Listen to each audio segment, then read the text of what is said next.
Hi, and welcome to Wellness Wednesdays and to the September Self Care Challenge. So, I'm hoping that you can hear me when I share my screen. I'm going to share a little bit of a presentation for you today. So, today we're going to be talking about what is self care. So, by now, in the September Self Care Challenge, you may have done the meditation on accessing our core values and setting our goals for the challenge. And yeah, so just to get ourselves into that kind of mindset about what is really important to us, what gives us meaning and purpose, what's our lighthouse.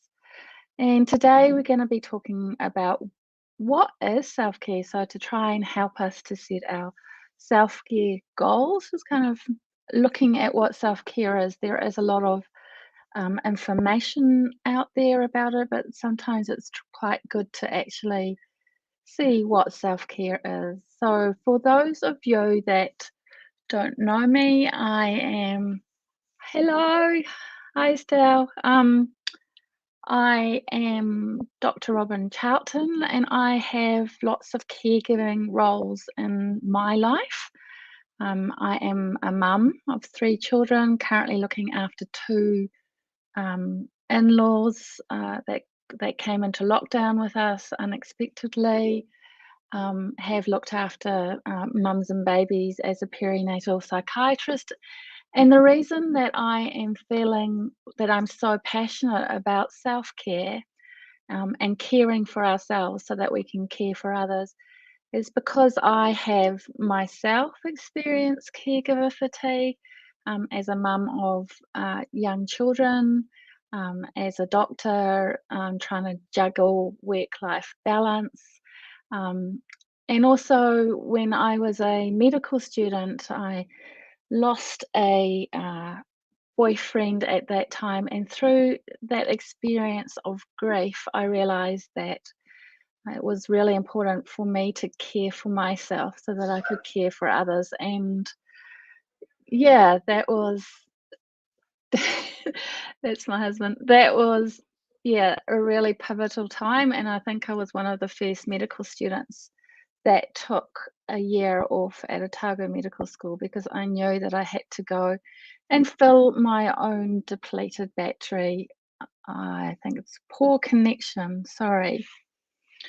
So I'm going to just share this on Facebook. Sorry you can't see it on Instagram. I'll upload it to my app a bit later on. Um, yeah. So what is self-care? Well, just before we start, maybe so during the challenge, we're going to cover what is self-care. Next week, we're going to look at the neuroscience behind it and why it's so important to self-care. And then the third week is how we begin to self-care and formulating our own kind of mind fitness plan of self-care. So those are the 4 weeks of what we're going to be doing. But maybe just starting today with having a check-in, maybe having a comfortable position, maybe gently closing your eyes. Sorry, it's paused.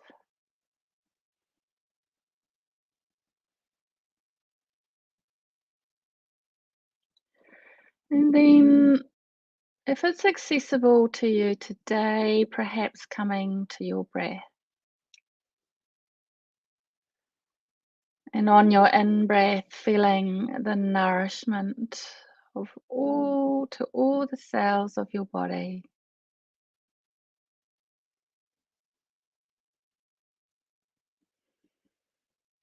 And on the out breath, the letting go. Letting go of the hustle and bustle that's brought you here today. Letting go of your mental to-do list.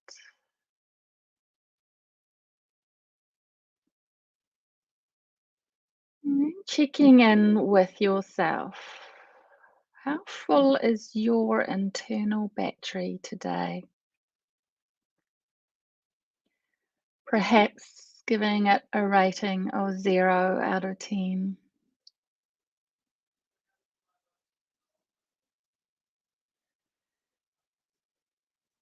And then asking yourself, what do you need to do to self care today?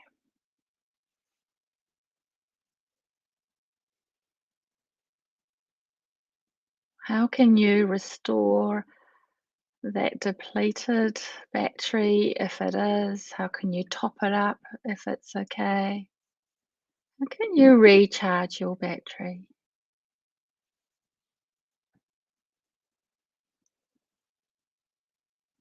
And then in your own time and when you're ready, just gently opening your eyes and coming back into the present moment.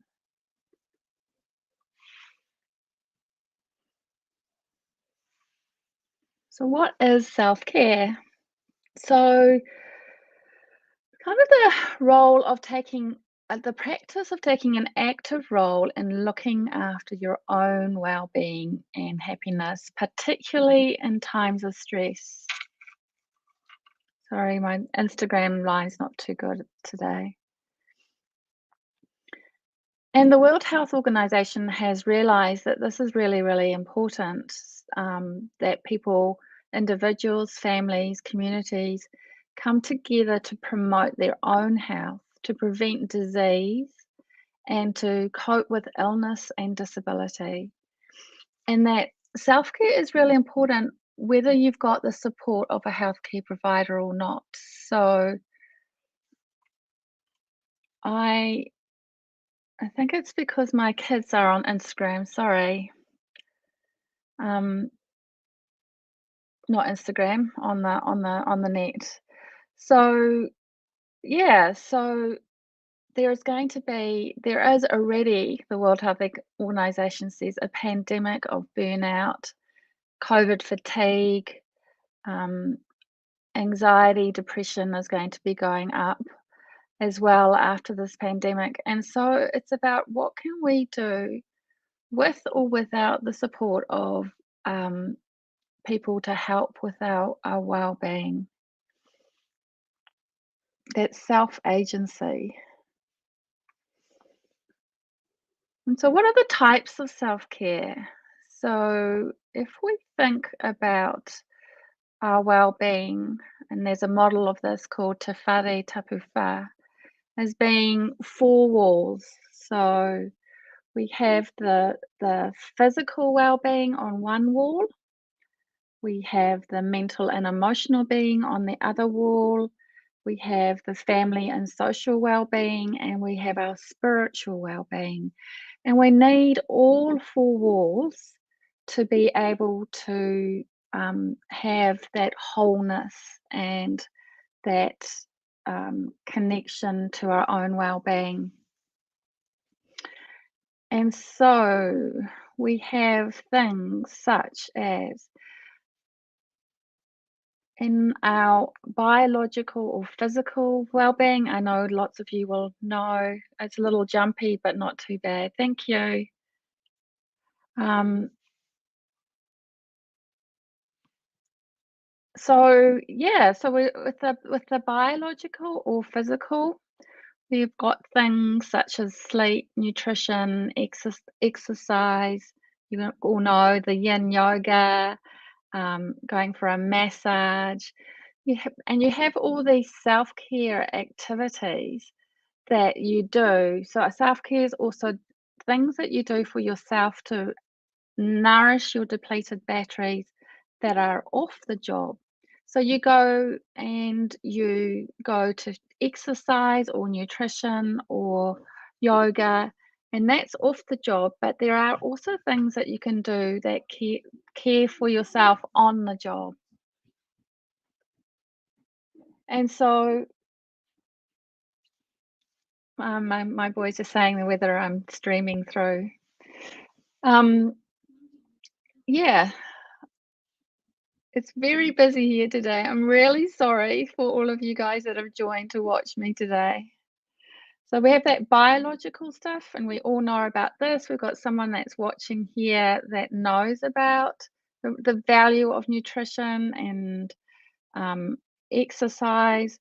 We have our psychological self-care. We can go with therapies and counseling, but we can also do these micro mind fitness practices that I'm going to talk to you about on the job. We have our social and our spiritual well-being. So we have that. The World Health Organization has said that the best preventer of mental health is the connection that we have with others. So it's really important that even in these times of disconnection, that we maintain some forms of connection, maybe connections within our bubble, maybe connections, even though we have this COVID, this Zoom fatigue, maybe the connections through that.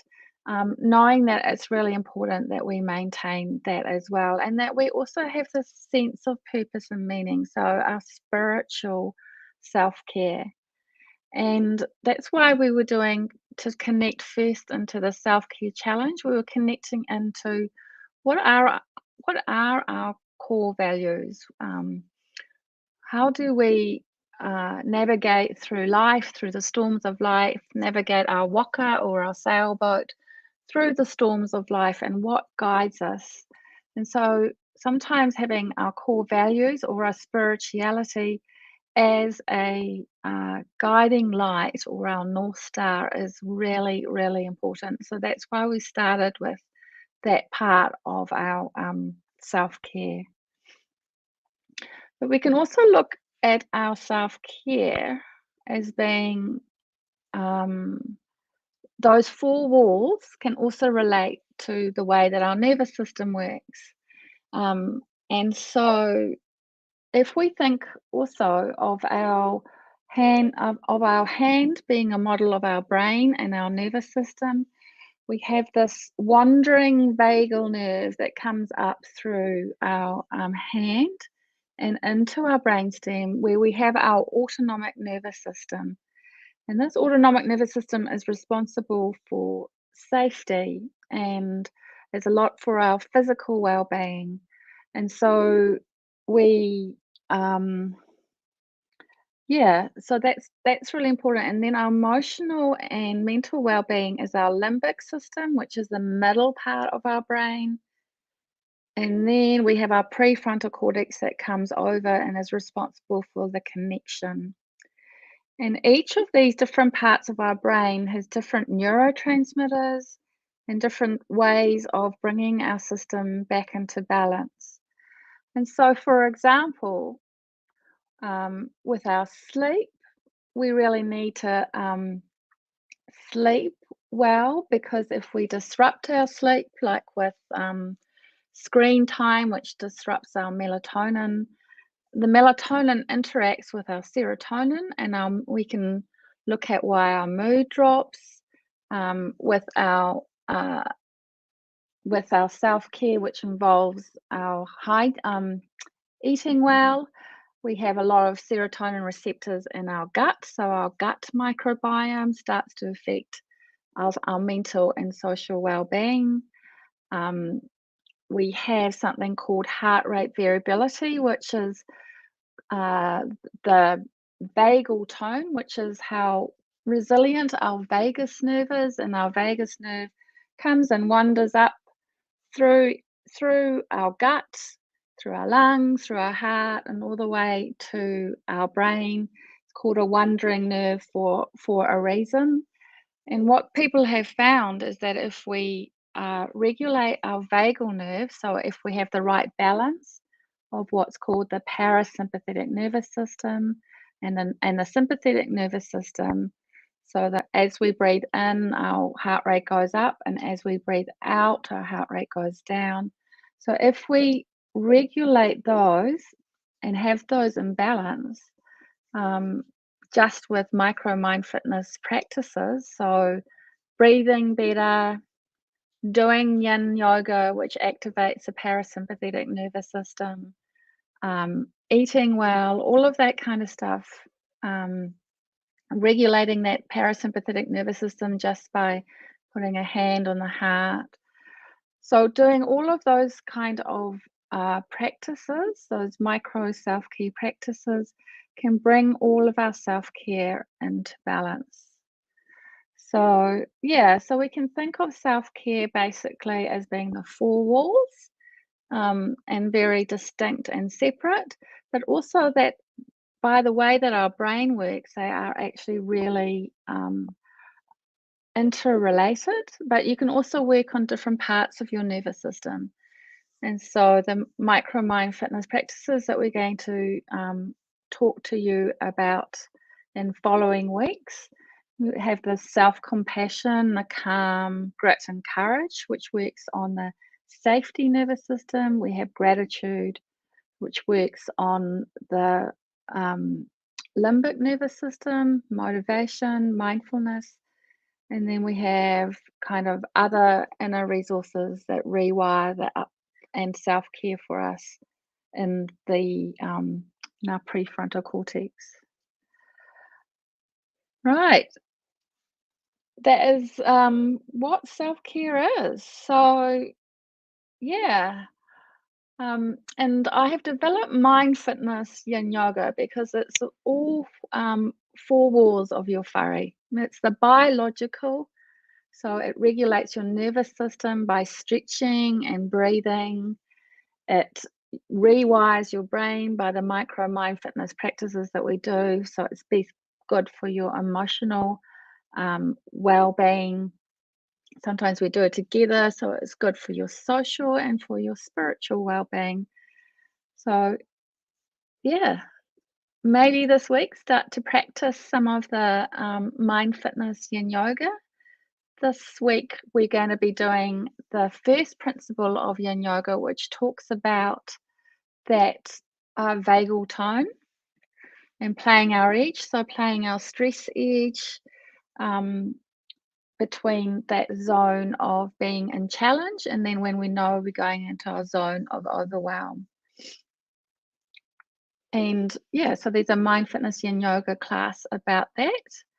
And we have the progressive muscle relaxation, which is the letting go part of, yeah, how our nervous systems can be regulated by letting go of tension. So thank you for joining today. Sorry, it's a bit busy around here with 7 people in my bubble, and I was a little bit distracted today. But thank you for watching. Namaste. May I accept the things I cannot change. May I have courage to change the things I can. And may I gain the wisdom to know the difference. Namaste. I will upload this into the MindFitness app today. Hopefully everyone can access it. We're having a bit of teething problems with my website, but I will upload all of this to watch again. I may make it a little bit simpler and easier to understand. Okay, thank you. Thanks, Stella. The first time you ever come across Yin Yoga. Oh, cool. It's an introduction there, and I'll have an introduction as well on the when you can access my video channel. There will be an introduction to Yin Yoga there for you. Cool. Thank you. Bye.